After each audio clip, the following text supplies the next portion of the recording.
Hey there, outdoor YouTubers. It's Dave Knetter from Knetter's Practical Outdoors. This video is part 6 of processing a deer.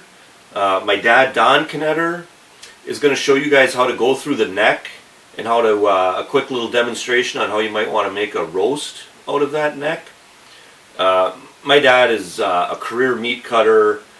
Back in the 80s and 90s, he was cutting anywhere from 200 to 400 deer a year. So he's done quite a few deer, really knows what he's talking about. And so I think he can get you guys pointed in the right direction with this.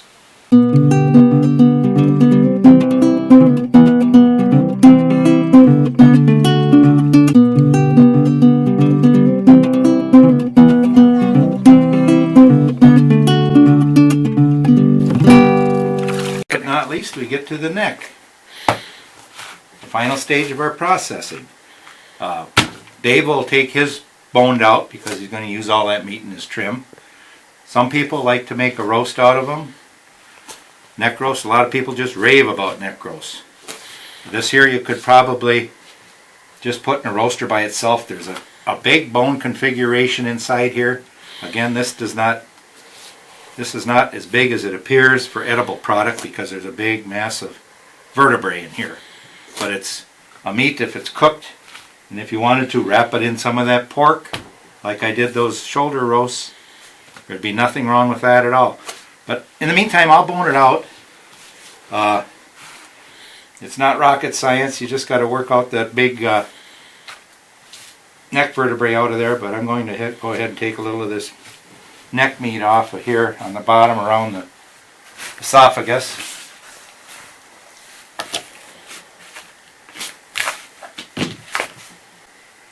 A couple of strands of fat here, but this is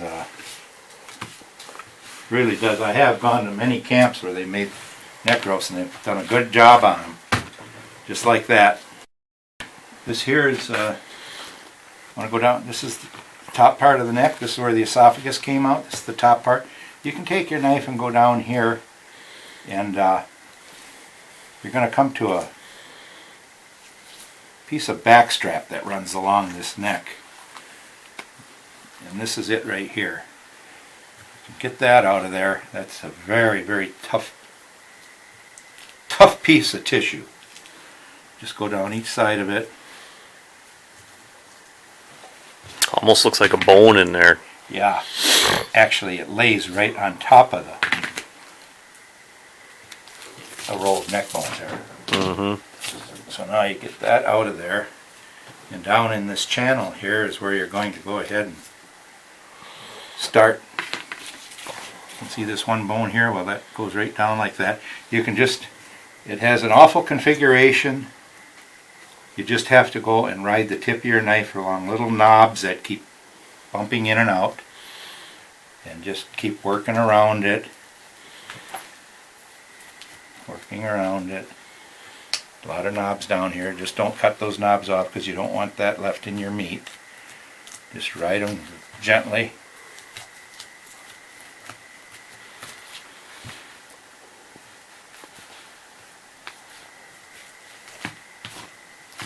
There's the meat off of that side. Now we'll go ahead and do this side. Again, like I say, all you can do, you can see how you got layers of bone vertebrae, so you just do the same thing here. The tip of your knife, just ride a little bit of bone you feel.